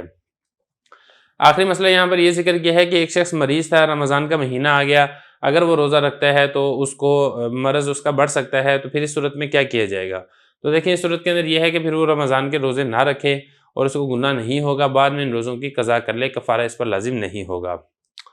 فرما رہے ہیں کہ جو شخص رمضان میں مریض تھا اس کو یہ خوف ہوا اگر اس نے روزہ رکھا تو اس کا مرض بڑھ جائے گا، تو افطارہ، تو پھر وہ افطار کر لے، مطلب یہ کہ روزہ نہ رکھے، وقضا، اور پھر وہ بعد میں اس کی قضا کر لے۔ بسم اللہ الرحمن الرحیم، مختصر القدوری کا 8واں باب ہے، کتاب الصوم، سبق نمبر 6 میں خوش آمدید۔ آج کے سبق کے اندر ہم مسافر اور مریض کے روزے کے احکام پڑھیں گے۔ وَإِن كَانَ مُسَافِرًا لَا يَسْتَظِرُّ بِالصَّوْمِ فَصَوْمُهُ أَفْضَلُ وَإِنْ أَفْطَرَ وَقَضَى جَازَ وَإِنْ مَاتَ الْمَرِيضُ أَوِ الْمُسَافِرُ وَهُمَا عَلَى حَالِهِمَا لَمْ يَلْزَمْهُمَا الْقَضَاءُ وَإِنْ صَحَّ الْمَرِيضُ وَقَامَ الْمُسَافِرُ ثُمَّ مَاتَ لَزِمَهُمَا الْقَضَاءُ بِقَدْرِ الصِّحَّةِ وَالْإِقَامَةِ وَقَضَاءُ رَمَضَانَ إِنْ شَاءَ فَرَّقَهُ وَإِنْ شَاءَ تَابَعَهُ وَإِنْ أَخَّرَهُ حَتَّى دَخَلَ رَمَضَانُ آخَرُ صَامَ رَمَضَانَ الثَّانِي وَقَضَى الْأَوَّلَ بَعْدَهُ وَلَا فِدْيَةَ عَلَيْهِ وَالْحَامِلُ وَالْمُرْضِعُ إِذَا خَافَتَا عَلَى وَلَدَيْهِمَا أَفْطَرَتَا وَقَضَتَا وَلَا فِدْيَةَ عَلَيْهِمَا وَالشَّيْخُ الْفَانِ الَّذِي لَا يَقْدِرُ عَلَى الصِّيَامِ يُفْطِرُ وَيُطْعِمُ لِكُلِّ يَوْمٍ مِسْكِينًا كَمَا يُطْعِمُ فِي الْكَفَّارَاتِ۔ عبارت ہوگی ہے، اب اس کا ترجمہ دیکھ لیں پھر اس کی تشریح کرتے ہیں۔ اور اگر مسافر ہو جس کو روزہ نقصان نہیں دیتا ہے تو اس کا روزہ رکھنا افضل ہے، اور اگر اس نے روزہ نہ رکھا اور قضا کر لی تو جائز ہے۔ اور اگر مریض مر گیا یا مسافر مر گیا اور وہ دونوں اسی حالت پر ہیں تو ان دونوں پر قضا لازم نہیں ہوگی، اور اگر مریض صحیح ہو گیا یا مسافر مقیم ہو گیا پھر وہ دونوں مر گئے ہیں تو ان دونوں پر قضا لازم ہوگی، صحیح ہونے کے بقدر اور مقیم ہونے کے بقدر۔ اور رمضان کے قضا روزے اگر چاہے تو الگ الگ کر کے رکھے اور اگر چاہے تو مسلسل رکھے، اور اگر قضا روزوں کو اس نے مؤخر کیا یہاں تک کہ دوسرا رمضان داخل ہو گیا تو دوسرے رمضان کے روزے رکھے گا اور پہلے روزے اس کے بعد قضا رکھے گا، اور اس پر فدیہ لازم نہیں ہے۔ اور حاملہ عورت اور دودھ پلانے والی عورت جب ان دونوں کو خوف ہو اپنے بچوں پر تو یہ روزہ کھول دیں گی اور قضا رکھیں گی، اور ان دونوں پر بھی فدیہ لازم نہیں ہے۔ اور شیخ فانی جو کہ روزے رکھنے پر قادر نہیں ہے تو وہ روزے چھوڑ دے گا اور کھانا کھلائے گا ہر ایک دن کے بدلے میں ایک مسکین کو، جیسا کہ کھانا کھلاتا ہے کفارات میں۔ عبارت ہو گئی ہے، ترجمہ ہو گیا ہے، اب چلتے ہیں اس کی تشریح کی طرف۔ تو یہاں پہ بھی کچھ احکام و مسائل ہیں روزے سے متعلقہ جس کا ذکر کیا جا رہا ہے۔ پہلا مسئلہ حضرت نے یہاں پر یہ ذکر کیا ہے، اگر ایک مسافر شرعی ہے اس کو روزہ رکھنا نقصان نہیں دیتا ہے تو پھر اس کے لیے افضل یہی ہے کہ وہ روزہ رکھے، لیکن اگر وہ روزہ نہیں رکھتا ہے اور روزہ چھوڑ دیتا ہے تو پھر یہ بھی اس کے لیے جائز ہے اور پھر یہ بعد میں اس کی قضا رکھے گا۔ اچھا، اس میں مسافر شرعی کے لیے جو حکم ہے وہ یہ ہے کہ وہ جو صبح صادق سے پہلے شہر کی حدود سے باہر نکل جائے، اور اگر اس نے سفر شرعی پر جانا ہے لیکن اس نے جانا ہے صبح صادق کے بعد جانا ہے، فجر پڑھ کے جانا ہے یا صبح صادق کے بعد جانا ہے، ظہر کے بعد جانا ہے، تو پھر اس صورت کے اندر اس کو روزہ چھوڑنے کی اجازت نہیں ہے۔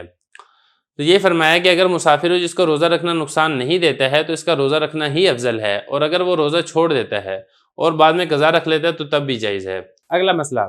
مریض تھا وہ صحیح ہو گیا، جیسے کہ میں نے آپ کو بتایا کہ مریض کو حالت مرض میں روزہ چھوڑنے کی اجازت ہے، لیکن وہ تندرست ہو گیا، تندرست ہونے کے بعد اس نے کچھ روزے نہیں رکھے ہیں پھر وہ مر جاتا ہے۔ یہ اسی طریقے سے مسافر کو حالت سفر میں روزہ چھوڑنے کی اجازت ہے، لیکن مسافر مقیم ہو گیا، واپس آ گیا اپنے شہر میں، اس کے بعد کچھ دن روزے نہیں رکھے ہیں پھر انتقال کر جاتا ہے، تو پھر اب کیا ہوگا؟ تو دیکھیں، مریض جو صحیح ہونے کے بعد اس نے روزے نہیں رکھے ہیں وہ اس کے ذمے میں اس کی قضا لازم تھی، اور اسی طریقے سے مسافر نے مقیم ہونے کے بعد جو روزے نہیں رکھے ہیں اس کے ذمے میں اس کی قضا بھی لازم ہے۔ اب چونکہ یہ دنیا سے رخصت ہو چکے ہیں لہذا جو ان کے پیچھے وارثین ہیں، ان کے لواحقین ہیں، وہ ان کی جانب سے ان کے روزوں کا کفارہ ادا کر دیں گے، وہ روزے جو اس نے صحیح ہونے کے بعد نہیں رکھے ہیں، اور اسی طریقے سے جو مسافر نے مقیم ہونے کے بعد نہیں رکھے ہیں۔ فرما رہے ہیں کہ اگر مریض صحیح ہو جائے یا مسافر مقیم ہو جائے پھر وہ دونوں مر جاتے ہیں تو ان دونوں پر قضا لازم ہوگی، مریض کے صحیح ہونے کے بقدر اور مسافر کے مقیم ہونے کے بقدر۔ اگلا مسئلہ، فرما رہے ہیں کہ ایک شخص کے رمضان کے روزے رہ گئے تھے، مسافر تھا، اس نے حالت سفر میں رخصت تھی، اس نے روزے نہیں رکھے، یا مریض تھا اس کو بیماری کے اندر اجازت تھی، اس نے روزے نہیں رکھے، یا عورت تھی حائضہ تھی اس نے روزے نہیں رکھے، اب اس نے اس کے بعد قضا رکھنی ہے۔ اب قضا میں دونوں باتوں کا اختیار ہے، ایک تو یہ ہے کہ وہ مسلسل رکھ لے، اس چیز یہ بھی ٹھیک ہے، اور اگر ایک ایک کر کے دو کر کے رکھتی ہے آگے پیچھے کر کے تو اس طریقے سے بھی درست ہے۔ رمضان کی طرح اس کے ذمہ لازم نہیں ہے کہ جس طریقے سے رمضان میں 30 کے 30 روزے مسلسل رکھنے ہوتے ہیں رمضان کے مہینے میں، ایسے قضا کے اندر یہ والا مسئلہ نہیں ہے۔ قضا کے اندر آپ الگ الگ بھی رکھ سکتے ہیں اور اسی طریقے سے آپ اکٹھے بھی رکھ سکتے ہیں، جیسے طبیعت میں آسانی ہو ویسے اختیار کر لینا چاہیے۔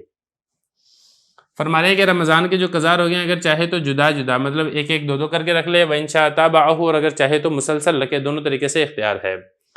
اس کے بعد اگلا مسئلہ، ایک شخص نے رمضان کے روزے قضا رکھنے تھے لیکن اس نے ابھی قضا نہیں کی، قضا روزے نہیں رکھے ہیں کہ دوسرا رمضان آ گیا، اب کیا کیا جائے گا؟ تو دیکھیں اب یہ ہے کہ جو دوسرا رمضان آ گیا پہلے اس کے فرض روزے رکھے،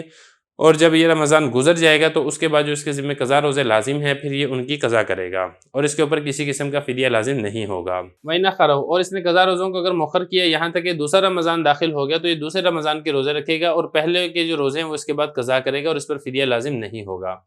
اگلا مسئلہ یہاں پر یہ ذکر کیا گیا کہ حاملہ اور دودھ پلانے والی عورت، اگر ان کو بچے پر خوف ہو، کسی سیریس قسم کا خوف ہو، مثال کے طور پہ حاملہ تھی، اس کی طبیعت خراب ہو گئی ہے، اب وہ ڈاکٹر جو ہے اس کو دوا کا کہہ رہا ہے کہ آپ یہاں پہ دوائی کھائیں، اگر آپ دوائی نہیں کھاتے ہیں تو آپ کے بچے کو نقصان پہنچ سکتا ہے، یا اسی طریقے سے بچے کو دودھ پلانے والی عورت تھی، اب اس نے کھانا ہی نہیں کھایا ہوا ہے جس کی وجہ سے اس کا دودھ ہی نہیں آ رہا ہے اور بچے کی حالت وہ خراب ہو رہی ہے، تو ان دونوں صورتوں کے اندر یہ جو ہے یہ روزہ توڑ سکتی ہیں، اور یہ روزہ توڑ دیں گی تو ان روزہ توڑنے کی صورت کے اندر بھی ان کے اوپر کفارہ لازم نہیں ہوگا، البتہ یہ ہے کہ بعد میں جب ان کا یہ مسئلہ ٹھیک ہو جائے گا تو پھر اس کے بعد میں ان کی قضا کریں گی۔ فرما رہے ہیں کہ حاملہ عورت اور دودھ پلانے والی عورت جب ان کو خوف ہو اپنے بچوں پر تو پھر افطرتا وہ روزے کو توڑ دیں گی۔ اسی طریقے سے اگر روزہ رکھا ہے تو روزہ توڑ دیں گی، اور اگر وہ روزہ نہیں رکھتی ہیں پہلے سے ہی، روزہ رکھنے سے پہلے ہی جو ڈاکٹر ہے وہ یہ کہتے ہیں کہ آپ روزہ نہ رکھیں، بچے کی جو ہے وہ حالت خراب ہو سکتی ہے، تو تب بھی ٹھیک ہے، شروع سے روزہ ہی نہ رکھے، بعد میں اس کی قضا کر لے، دونوں طریقوں سے یہ درست عمل ہے۔ تو وہ روزہ توڑ دیں گی اور اس کی قضا رکھیں گی، لیکن ان دونوں پر بھی کسی قسم کا فدیہ لازم نہیں ہوگا۔ اس کے بعد اگلا مسئلہ دیکھیں شیخ فانی۔ شیخ فانی کہتے ہیں کہ بہت بڑا شخص ہو اس کو کہا جاتا ہے جو کمزوری اور ضعف کی وجہ سے روزے رکھنے پر قادر نہیں ہوتا ہے، تو ظاہر بات ہے جب وہ اب روزے رکھنے پر قادر نہیں ہے تو آگے مستقبل کے اندر تو اس نے اور زیادہ کمزور ہونا ہے، تو لہذا آئندہ بھی کوئی امید نہیں ہوتی ہے کہ آئندہ بھی روزے رکھنے پر قادر ہوگا، تو ایسا شخص کیا کرے گا؟ تو دیکھیں ایسا شخص یہ کرے گا کہ یہ جو اپنے روزہ ہے روزے کا فدیہ دے گا، یعنی ایک مسکین کو کھانا کھلائے گا ایک دن کے روزے کے بدلے میں، بالکل ایسے ہی جس طریقے سے اگر اس کے ذمے کو دیگر کفاروں کے روزے لازم ہو تو روزے تو یہ نہیں رکھ سکتا ہے بلکہ اس کا فدیہ دیتا ہے، تو اسی طریقے سے یہاں پر بھی رمضان کے جو روزے ہیں اس کا بھی یہ فدیہ دے گا۔ فرما رہے کہ شیخ فانی جو روزے رکھنے پر قادر نہیں ہے تو وہ روزے چھوڑ دے گا اور ہر روزے کے بدلے میں ایک مسکین کو کھانا کھلائے گا، جیسا کہ یہ دیگر کفارات کے اندر مسکینوں کو کھانا کھلاتا ہے۔ بسم اللہ الرحمن الرحیم۔ مختصر القدوری کا 8واں باب ہے کتاب الصوم، سبق نمبر 7 میں خوش آمدید۔ آج کے اس سبق کے اندر ہم روزوں کے کفارے کے بارے میں پڑھیں گے۔ عبارت دیکھ لیں۔ وَمَن مَّاتَ وَعَلَيْهِ قَضَاءُ رَمَضَانَ فَأَوْصَىٰ بِهِ أَطْعَمَ عَنْهُ وَلِيُّهُ لِكُلِّ يَوْمٍ مِّسْكِينًا نِّصْفَ صَاعٍ مِّن بُرٍّ أَوْ صَاعًا مِّن تَمْرٍ أَوْ شَعِيرٍ وَمَن دَخَلَ فِي صَوْمِ التَّطَوُّعِ ثُمَّ أَفْسَدَهُ قَضَاهُ وَإِذَا بَلَغَ الصَّبِيُّ وَأَسْلَمَ الْكَافِرُ فِي رَمَضَانَ أَمْسَكَ بَقِيَّةَ يَوْمِهِمَا وَصَامَ بَعْدَهُ وَلَمْ يَقْضِيَ، یہ یقضیہ میں نے یفضیہ لکھ دیا، وَلَمْ يَقْضِيَ وَمَنْ أُغْمِيَ عَلَيْهِ فِي رَمَضَانَ لَمْ يَقْضِ الْيَوْمَ الَّذِي حَدَثَ فِيهِ الْإِغْمَاءُ وَقَضَىٰ مَا بَعْدَهُ وَإِذَا أَفَاقَ الْمَجْنُونُ فِي بَعْضِ رَمَضَانَ قَضَىٰ مَا مَضَىٰ مِنْهُ وَصَامَ مَا بَقِيَ وَإِذَا حَاضَتِ الْمَرْأَةُ نَفِسَتْ أَفْطَرَتْ وَقَضَتْ إِذَا طَهُرَتْ۔ عبارت ہو گئی ہے، اب اس کا ترجمہ دیکھ لیں پھر اس کی تشریح کرتے ہیں۔ اور جو شخص مر گیا اور اس پر رمضان کے قضا روزے لازم تھے، اس نے وصیت کر دی تو کھانا کھلائے گا اس کی جانب سے اس کا ولی ہر ایک دن کے بدلے میں ایک مسکین کو نصف سا گندم کا یا ایک سا کھجور کا یا جو کا، اور جو شخص داخل ہوا نفل روزے میں پھر اس نے اس کو فاسد کر دیا تو اس کو قضا رکھے گا، اور جب بچہ بالغ ہو گیا یا کافر مسلمان ہو گیا رمضان میں تو وہ رکیں گے اپنے دن کے باقی حصے میں اور روزہ رکھیں گے باقی دنوں میں، اور وہ قضا نہیں کریں گے اس دن کی، اور وہ شخص جس پر بے ہوشی طاری ہوئی رمضان میں تو قضا نہیں کرے گا اس دن میں جس دن میں اس کو بے ہوشی طاری ہوئی تھی، اور قضا کرے گا بعد والے دنوں کی، اور اگر پاگل شخص ٹھیک ہو گیا رمضان کے بعض دنوں میں تو قضا کرے گا جو دن گزر چکے ہیں اور روزہ رکھے گا جو دن باقی ہیں، اور جب عورت حائضہ ہوگی یا نفاس والی ہوگی تو وہ روزہ توڑ دے گی اور قضا رکھے گی جب وہ پاک ہو جائے گی۔ عبارت ہو گئی ہے، ترجمہ ہو گیا ہے، اب چلتے ہیں اس کی تشریح کی طرف۔ دیکھیں مسئلہ یہاں پر یہ ذکر کیا جا رہا ہے، ایک شخص کے رمضان کے کچھ روزے یہ رہ گئے تھے، اس نے بعد میں اس کی قضا کرنی تھی لیکن قضا کرنے کی نوبت نہیں آئی ہے، یہ شخص پہلے ہی انتقال کر گیا اور اس نے انتقال سے پہلے وصیت کر دی کہ میں نے اتنے روزے رہ گئے تھے، آپ ان روزوں کا فدیہ دے دیں، تو اس کا جو ولی ہوگا یعنی جو اس کے ورثاء ہوں گے اس کے ثلث مال میں سے اس وصیت کو پورا کیا جائے گا، اور اس کے جو روزے رہتے ہیں ان کا فدیہ یہ دیا جائے گا۔ فدیہ کیا ہے وہ آگے چل کے آ رہا ہے۔ اچھا، اب اس میں یہاں پر یہ بھی سمجھ لیں کہ اگر اس نے وصیت نہیں کی ہے لیکن اس کے ذمہ کچھ روزے رہتے تھے تو اب کیا ہوگا؟ تو دیکھیں اب جو ورثاء ہیں ان کے ذمہ مستحب ہے، اگر یہ کر لیتے ہیں تو اچھی بات ہے، فدیہ دے دیتے ہیں تو میت جو ہے وہ بری ذمہ ہو جائے گی، اگر فدیہ نہیں دیتے ہیں تو شرعاً ان کے اوپر لازم نہیں ہے۔ مسئلہ دیکھیں یہاں پہ فرما رہے ہیں کہ جو شخص مر گیا اس حال میں کہ اس پہ رمضان کے روزوں کی قضا تھی، اس نے وصیت کر دی اطعمہ تو کھانا کھلائے گا ولی اس کی جانب سے، میت کی جانب سے، لکل یومن ہر ایک دن میں مسکین کو، یعنی ایک مسکین کو ایک دن یہ کھانا کھلایا جائے گا ایک روزے کے بدلے میں۔ اب وہ ہے کیا فدیہ؟ وہ بتا رہے ہیں نصف صاع من بر، نصف سا ہوگا گندم کا یا پھر ایک سا ہوگا کھجور کا یا جو کا۔ نصف سا آج کے دور کے اعتبار سے تقریباً 2.25 کلو گندم بنتی ہے، تو 2.25 کلو گندم یہ اس کی قیمت دے گا ایک مسکین کو ایک روزے کے بدلے میں، یا پھر یہ ہے کہ پورا سا مطلب یہ ہے کہ 2.25 کلو کا آپ ڈبل کر لیں 3.5 کلو کھجور دے گا یا پھر جو دے گا۔ کھجور ہے، کھجور کے اندر بہت سی ورائٹی ہیں، سستی کھجور بھی ہے، مہنگی کھجور بھی ہے، تو اب یہ ڈیپینڈ کرتا ہے کہ اگر تو بھروسہ اپنی جانب سے کر رہے ہیں، اگر صاحب حیثیت ہیں تو بہتر ہے کہ وہ اچھا دیں، یعنی اچھی کھجور کے اعتبار سے دیں، اور اگر وہ تھوڑے ان کے حالات اتنے مناسب نہیں ہیں اور وہ اپنی جانب سے کر رہے ہیں تو پھر وہ سستی کھجور کے اعتبار سے بھی دے سکتے ہیں، اور اگر اتنی بھی گنجائش نہیں ہے تو پھر یہ یہاں پر جو گندم ہے یعنی 2.25 کلو گندم، اس کی قیمت بھی یہ دی جا سکتی ہے۔ یہ تو ہو گیا پہلا مسئلہ، یعنی روزوں کے فدیے کا مسئلہ۔ اگلا مسئلہ یہاں پر یہ ہے کہ جو نفلی روزہ ہے اس کا رکھنا یہ لازم نہیں ہے، رکھنا چاہے آپ رکھ سکتے ہیں، چھوڑنا چاہے آپ چھوڑ سکتے ہیں، لیکن جب آپ نے روزہ رکھ لیا، جب آپ نے نیت کر لی اور آپ روزے کے اندر داخل ہو گئے ہیں تو پھر اس کو پورا کرنا یہ لازم ہے۔ اگر آپ نے اس کو توڑ دیا ہے تو پھر آپ کے ذمہ اس کی قضا کرنی بھی لازم ہوگی۔ فرما رہے ہیں ومن دخل فی صوم التطوع، وہ شخص جو داخل ہوا نفل روزے میں پھر اس نے اس کو فاسد کر دیا تو اس کی قضا رکھے گا۔ اور اس کے بعد اگلا مسئلہ یہاں پر یہ ہے کہ ایک بچہ تھا، وہ بالغ ہو گیا ہے رمضان کے اندر، اور اسی طریقے سے ایک کافر تھا، وہ رمضان کے اندر ہی مسلمان ہو گیا ہے۔ اب یہاں پہ دو صورتیں ہیں، ایک تو یہ کہ وہ رات میں بالغ ہوا ہے یا وہ رات میں مسلمان ہوا ہے، تو پھر اس صورت میں پہلے تو کچھ بھی نہیں ہوگا، جو آگے والا دن ہے، جتنے دن باقی ہیں اتنے دن یہ روزے رکھنا ان کے اوپر فرض ہوگا۔ البتہ اگر جو بچہ ہے وہ بالغ ہوا ہے دن کے وقت، یا اسی طریقے سے جو کافر ہے وہ مسلمان ہوا ہے دن کے وقت، اب کیا حکم ہے؟ دیکھیں، اب ان کے ذمہ لازم یہ ہے کہ روزے داروں کی طرح یہ کھانے پینے سے اجتناب کریں، مطلب روزے داروں سے مشابہت اختیار کریں۔ یہ روزہ تو نہیں ہوگا لیکن یہ ہے کہ روزے داروں سے مشابہت ان کی ہو جائے گی، اور اس دن کے بعد جو آگے والا دن ہوگا اس اگلے دن سے یہ بھی روزے رکھیں گے جس طریقے سے باقی روزے دار یہ روزے رکھتے ہیں۔ البتہ وہ دن جس کے اندر وہ نابالغ بالغ ہوا تھا یا وہ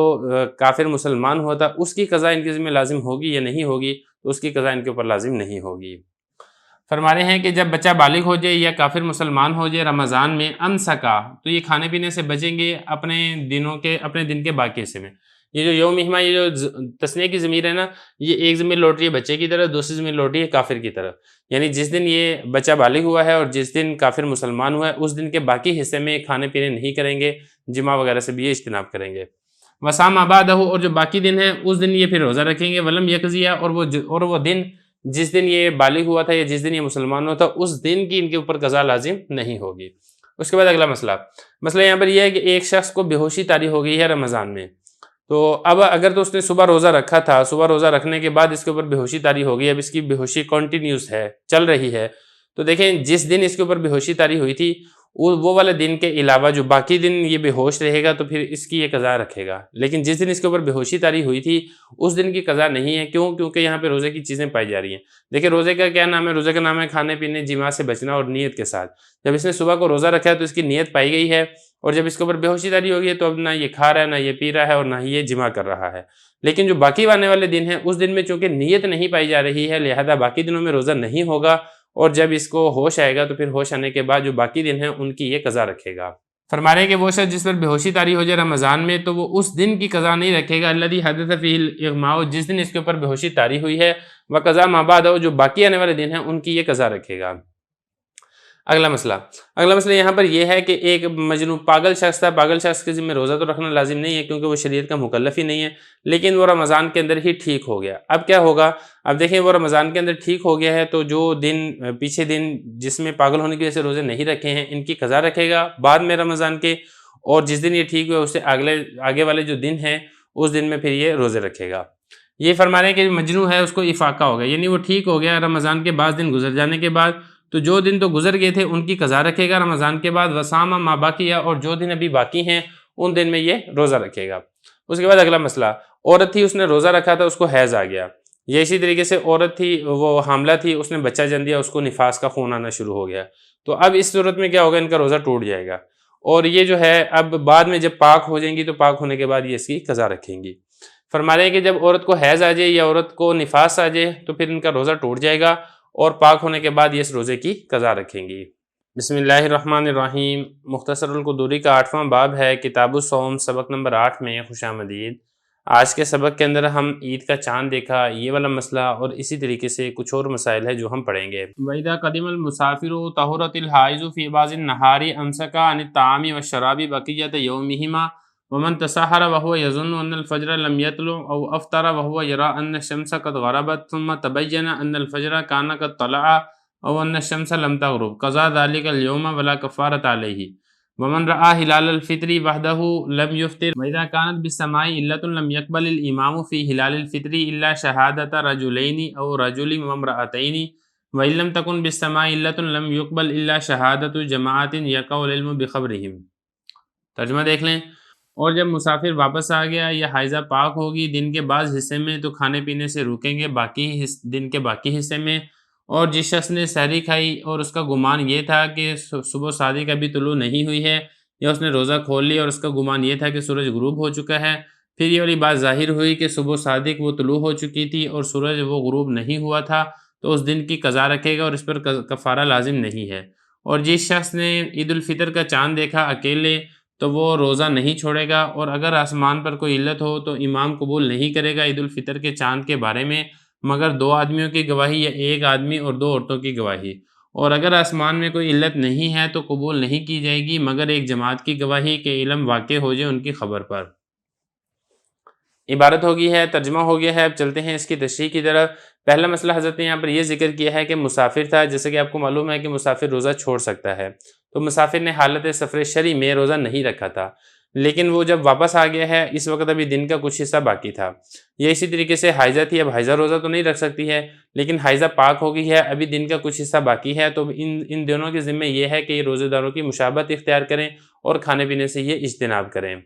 یہ فرما رہے ہیں کہ مسافر واپس لوٹ آیا، مقیم ہو گیا اور حائضہ پاک ہو گئی، دن کے بعض حصے میں تو یہ دونوں کھانے پینے سے بچیں گے، بقیت یومیمہ اپنے دن کے باقی حصے میں۔ یہ تو ہو گیا ایک مسئلہ۔ اگلا مسئلہ حضرت نے یہ ذکر کیا ہے، ایک شخص سحری کھا رہا تھا اور اس کا بھی گمان یہ تھا کہ سحری کا ٹائم باقی ہے، سحری کا ٹائم بھی ختم نہیں ہوا ہے، لیکن حقیقت یہ تھی کہ سحری کا وقت ختم ہو چکا تھا، صبح صادق یہ ہو چکی تھی۔ تو اب اس صورت میں کیا ہوگا؟ تو دیکھیں روزہ تو اس کا نہیں ہوگا، کیونکہ اب سحری کا ٹائم ختم ہونے کے بعد بھی یہ کھاتا پیتا رہا ہے۔ البتہ ایسے شخص پر صرف قضا لازم ہوگی، کفارہ لازم نہیں ہوگا۔ یہ اسی طریقے سے ایک شخص نے روزہ رکھا تھا اور افطاری کا ٹائم جب آ گیا اور ابھی اس کا گمان یہ تھا کہ افطاری کا ٹائم ہو چکا ہے، یعنی سورج غروب ہو چکا ہے، تو اس نے روزہ کھول لیا، لیکن حقیقت میں ابھی سورج غروب نہیں ہوا تھا، افطاری کا ٹائم نہیں ہوا تھا، تو اب اس صورت میں کیا ہوگا؟ تو چونکہ اس نے روزہ مکمل ہونے سے پہلے کھول لیا اس لیے روزہ تو اس کا ٹوٹ جائے گا، لیکن اس صورت میں صرف قضا لازم ہوگی، کفارہ اس پر لازم نہیں ہوگا۔ یہ فرما رہے ہیں ومن تساہرا، جس شخص نے سحری کھائی اور اس کا گمان یہ تھا فجر ابھی طلوع نہیں ہوئی ہے، فجر سے مراد یہاں پہ صبح صادق ہے، یا اس نے روزہ کھول لیا وہ یرا، اور وہ یہ سمجھتا تھا، یہ مطلب نہیں ہے کہ وہ دیکھ رہا تھا، مطلب یرا جو ہے یہ سمجھنے کے معنی میں بھی آتا ہے، اور اس کا گمان یہ تھا وہ یہ سمجھ رہا تھا کہ سورج غروب ہو چکا ہے، پھر یہ والی بات ظاہر ہوئی کہ جس وقت وہ سحری کھا رہا تھا اس وقت تو فجر یعنی صبح صادق طلوع ہو چکی تھی، صبح صادق ہو چکی تھی، یہ جس وقت اس نے روزہ افطار کیا تھا اس وقت سورج ابھی غروب نہیں ہوا تھا، تو صرف اس دن کی یہ قضا رکھے گا، ولا کفارۃ علیہ، اور اس شخص کے اوپر کفارہ لازم نہیں ہے۔ اگلا مسئلہ، اب اس کے بعد مسئلہ یہاں پر یہ ہے کہ جو 29 رمضان تھا، ایک شخص نے عید کا چاند دیکھ لیا، اس نے اپنی گواہی کو پیش کیا ہے لیکن اس کی گواہی قبول نہیں کی گئی ہے، اب اس شخص کے ذمہ کیا لازم ہے؟ آیا یہ شخص عید کرے گا یا وہ 30ویں دن کا روزہ رکھے گا؟ تو حضرت فرما رہے ہیں کہ اگر ایک شخص اکیلا دیکھ لیتا ہے عید کا چاند اور اس کی گواہی قبول نہیں ہوتی ہے تو پھر یہ عید نہیں کرے گا بلکہ 30 رمضان کا روزہ بھی یہ رکھے گا۔ فرما رہے ہیں کہ جس شخص نے عید الفطر کا چاند دیکھا اکیلے میں لم یفطر، تو وہ روزہ نہیں چھوڑے گا، مطلب یہ کہ وہ 30ویں رمضان کا روزہ بھی رکھے گا۔ اس کے بعد اگلا مسئلہ، فرما رہے ہیں کہ آسمان پر علت نہیں تھی، علت مطلب یہ کہ اس پہ کوئی گرد و غبار نہیں تھا، کوئی بادل نہیں تھے، مطلب یہ کہ مطلع صاف تھا، تو اس صورت میں امام کیا کرے گا؟ امام فرما رہے ہیں کہ عید الفطر کے چاند کے بارے میں 2 مرد یا 1 مرد اور 2 عورتوں کی گواہی قبول ہوگی۔ اگر 1 مرد ہے تو پھر بھی گواہی قبول نہیں ہوگی، 1 عورت ہے تو پھر بھی گواہی قبول نہیں ہوگی، 2 عورتیں ہیں تو تب بھی گواہی قبول نہیں ہوگی۔ یہ فرما رہے ہیں کہ جب آسمان پر کوئی علت ہو، یعنی گرد و غبار ہے یا ابر آلود ہے، تو اس طریقے سے تو امام قبول نہیں کرے گا عید الفطر کے چاند کے بارے میں مگر 2 آدمیوں کی گواہی یا 1 مرد اور 2 عورتوں کی گواہی۔ آگے فرمایا کہ آسمان میں کوئی علت نہیں ہے، مطلب یہ کہ بادل نہیں ہے، گرد و غبار نہیں ہے، دھواں وغیرہ نہیں ہے، مطلب بالکل صاف ہے، تو پھر اس صورت میں 2 مردوں کی گواہی یا 1 مرد اور 2 عورتوں کی گواہی یہ کافی نہیں ہے، بلکہ اس صورت کے اندر ایک اتنی جماعت کی گواہی ہونا یہ ضروری ہے جن کے بارے میں یہ یقین ہو کہ اتنی جماعت یہ جھوٹ نہیں بول رہی ہے۔ یہ فرما رہے ہیں وَإِلَّمْ تَكُنْ بِالسَّمَاءِ عِلَّةٌ، اگر آسمان میں کوئی علت نہیں ہے تو قبول نہیں کی جائے گی مگر ایک جماعت کی گواہی کہ علم واقع ہو جائے، یقینی علم واقع ہو جائے ان کی خبر کے اوپر کہ اتنے سارے جو لوگ ہیں یہ سچ ہی بول رہے ہیں، یہ جھوٹ نہیں بول رہے ہیں۔ بسم اللہ الرحمن الرحیم۔ مختصر القدوری کا 8واں باب ہے، کتاب الصوم، سبق نمبر 9 میں خوش آمدید۔ آج کے اس سبق کے اندر ہم باب الاعتکاف پڑھیں گے۔ عبارت دیکھ لیں،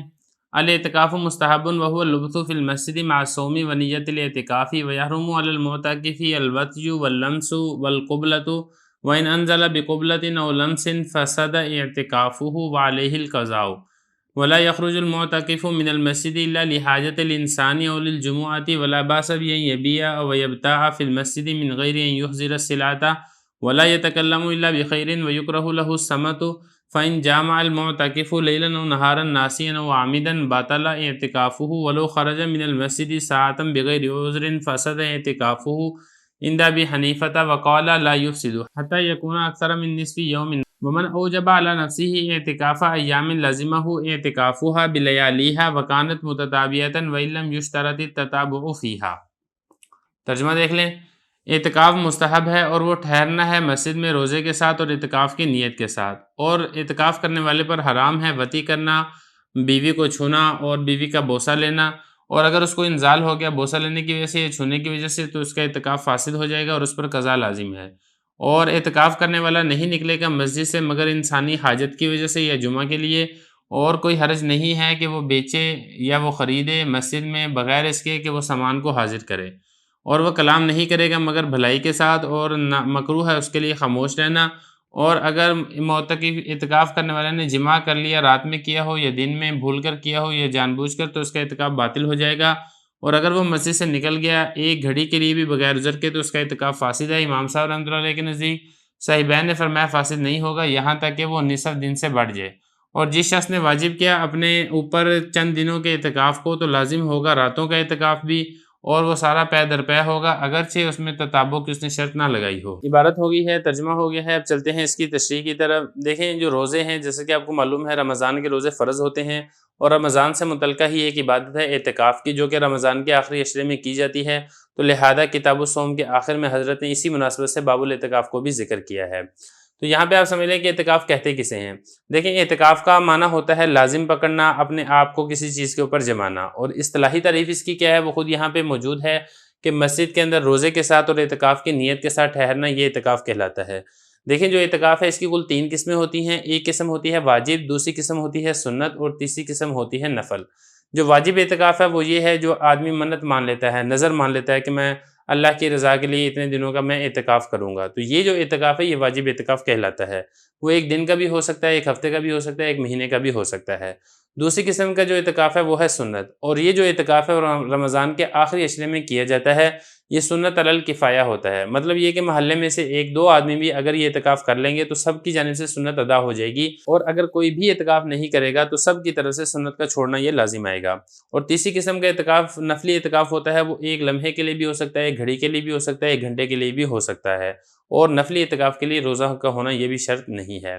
بہرحال یہ اعتکاف کی قسمیں ہیں، اب ذرا عبارت کو دیکھیں۔ فرما رہے ہیں کہ اعتکاف یہ مستحب ہے اور یہ ٹھہرنا ہے مسجد میں روزے کے ساتھ اور اعتکاف کی نیت کے ساتھ، یہ ہوگی اعتکاف کی تعریف۔ آگے حضرت فرما رہے ہیں کہ اعتکاف کرنے والے پر کون کون سے کام حرام ہیں۔ فرما رہے ہیں کہ جو معتکف ہے یعنی اعتکاف کرنے والا ہے اس پر وطی کرنا حرام ہے، وہ اپنی بیوی سے وطی نہیں کر سکتا ہے، اپنی بیوی کو شہوت کے ساتھ ہاتھ نہیں لگا سکتا ہے، اور اسی طریقے سے اپنی بیوی کا بوسہ بھی نہیں لے سکتا، یہ کام اس کے اوپر حرام ہے۔ آگے فرما رہے ہیں کہ اس نے اپنی بیوی کا بوسہ لیا تھا جس کی وجہ سے اس کو انزال ہو گیا، اس کی منی نکل گئی، یا پھر یہ ہے کہ اس نے اپنی بیوی کو شہوت سے چھوا تھا کہ اس کو انزال ہو گیا، تو اس صورت میں اس کا اعتکاف فاسد ہو جائے گا،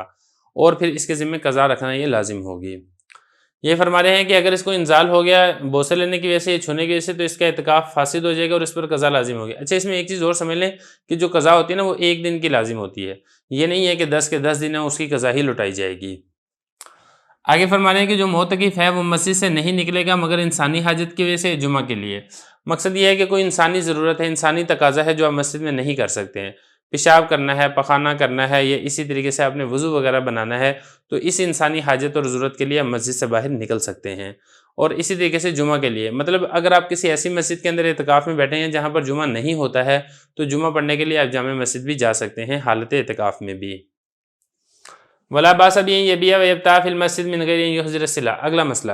اگر کوئی تاجر ہے اس کا گزارا سامان کی خرید و فروخت کے اوپر ہے، اگر وہ اعتکاف میں بیٹھتے تو اس کو حرج لازم ہوتا ہے تو وہ مسجد میں بیٹھ کر بوقت ضرورت اس تھوڑا بہت خرید و فروخت بھی کر سکتا ہے، کوئی مال بیچ سکتا ہے، مال خرید سکتا ہے، جیسے کہ ہم آج کل عام طور پہ موبائل پر ٹریڈنگ ہوتی ہے تو موبائل پر بھی ٹریڈنگ کی جا سکتی ہے، لیکن جو سامان ہے تجارتی سامان اس کو مسجد میں لانا یہ جائز نہیں ہے۔ فرما رہے ہیں کہ کوئی حرج نہیں ہے کہ وہ سامان بیچ دے یا خرید لے مسجد میں من غیر ان یحضر السلع، سوائے اس کے کہ وہ جو صلہ یعنی سامان ہے اس کو مسجد کے اندر حاضر نہیں کر سکتا ہے۔ اس کے بعد اگلا مسئلہ، کلام نہیں کرے گا مگر بھلائی کے ساتھ، اور اس کے لیے خاموش رہنا یہ مکروہ ہے۔ دیکھیں جو معتکف ہے ویسے تو ہر حال میں ہی انسان کو بھلائی والی بات ہی کرنی چاہیے، لیکن حالت اعتکاف میں اس کو زیادہ خیال کرنا چاہیے کہ وہ اپنی زبان سے صرف بھلائی اور خیر کا ہی کلمہ نکالے اور کوئی بری بات اپنی زبان سے نہ نکالے۔ اور اسی طریقے سے معتکف کو خاموش بیٹھے رہنا اور اس کو ثواب کا کام سمجھنا یہ بھی مکروہ عمل ہے۔ تو اس لیے معتکف کو چاہیے کہ وہ اپنے کام کو مصروف رکھے، مطلب تلاوت کرتا رہے، ذکر اذکار کرتا رہے، نمازیں وغیرہ پڑھتا رہے، کوئی دینی مسئلے مسائل یہ سیکھتا رہے، کوئی اچھی کتاب کا مطالعہ کر لے، اپنے وقت کو ضائع ہونے سے یہ بچائے۔ اگلا مسئلہ حضرت فرما رہے ہیں کہ اگر معتکف نے اپنی عورت سے جماع کر لیا، چاہے دن میں کیا ہو روزے کے ساتھ یا اس نے رات میں کیا ہو، جان بوجھ کر کیا ہو یا بھول کر کیا ہو، تو اس سے اس کا اعتکاف ختم ہو جائے گا۔ فرما رہے ہیں اگر اس نے اپنی عورت سے جماع کر لیا، رات میں کیا ہو یا دن میں، بھول کر کیا ہو یا جان بوجھ کر کیا ہو، تو باطل اعتکاف ہو، اس کا جو اعتکاف ہے وہ باطل ہو جائے گا۔ اور اسی طریقے سے معتکف کے اوپر یہ بھی لازم اور ضروری ہے کہ معتکف مسجد سے بغیر ضرورت کے 1 منٹ کے لیے بھی نہ نکلے۔ اگر 1 منٹ کے لیے بھی بغیر ضرورت مسجد سے باہر نکل گیا تو پھر اس کا اعتکاف فاسد ہو جائے گا۔ یہ امام صاحب رحمۃ اللہ علیہ کے نزدیک ہے، جبکہ صاحبین فرماتے ہیں کہ اگر نصف دن سے زیادہ یہ باہر رہے گا تو پھر اس کا اعتکاف فاسد ہوگا۔ فتویٰ امام صاحب کے قول پر ہے۔ فرما رہے ہیں کہ اگر مسجد سے نکلا 1 گھڑی بغیر عذر کے تو اس کا اعتکاف فاسد ہو جائے گا امام صاحب رحمۃ اللہ علیہ کے نزدیک، اور صاحبین فرماتے ہیں کہ فاسد نہیں ہوگا یہاں تک کہ نصف دن سے باہر ہی مسجد سے گزار دے۔ اگلا مسئلہ یہاں پہ حضرت یہ فرما رہے ہیں کہ ایک شخص نے اللہ کی رضا کے لیے اپنے اوپر اعتکاف کرنا لازم کر لیا کہ میں اللہ کی رضا کے لیے 5 دن کا اعتکاف کروں گا، تو صرف دن کا اعتکاف نہیں ہوگا بلکہ دن کے ساتھ ساتھ رات کا اعتکاف بھی ہوگا۔ اور دوسری بات یہ ہے کہ یہ جو اعتکاف ہوگا یہ سارے کے سارے دن اکٹھے ہی اعتکاف کرے گا، یہ نہیں ہے کہ ایک دن اعتکاف کر لیا، پھر اس کے بعد 2 دن بعد اعتکاف کر لیا، پھر 2 ہفتے بعد اعتکاف کر لیا، ایسے نہیں ہے۔ تو تتابع یعنی سارے کے سارے دن جو ہے وہ اکٹھے ملے ہونا یہ بھی شرط ہے، اگرچہ اس نے یہ شرط اپنی طرف سے نہ بھی لگائی ہو لیکن تب بھی ان سارے دنوں کو اکٹھے ملا کر ہی اعتکاف کرے گا۔ فرما رہے ہیں کہ وہ شخص جس نے واجب کیا اپنے اوپر چند دنوں کے اعتکاف کو تو لازم ہوگا اعتکاف کرنا راتوں سمیت، وکانت متتابعۃ، اور وہ جو اعتکاف ہوگا وہ پے در پے ہوگا، یعنی سارے کا سارا اکٹھا ہوگا، کمبائن ہوگا۔ وَإِلَّمْ يُشْتَرَطِ التَّتَابُعُ فِيهَا، اگرچہ اس نے اپنی جانب سے اس میں تتابع یعنی اکٹھے ہونے کی شرط نہ لگائی ہو، لگائی ہے یا نہیں لگائی ہے، بہرحال سارے دن کو اکٹھے ملا کر ہی اعتکاف کیا جائے گا۔ تو یہاں تک جو ہے ہمارا کتاب الصوم الحمدللہ مکمل ہو گیا ہے۔ اب اس کے بعد انشاءاللہ کتاب الحج کو شروع کریں گے۔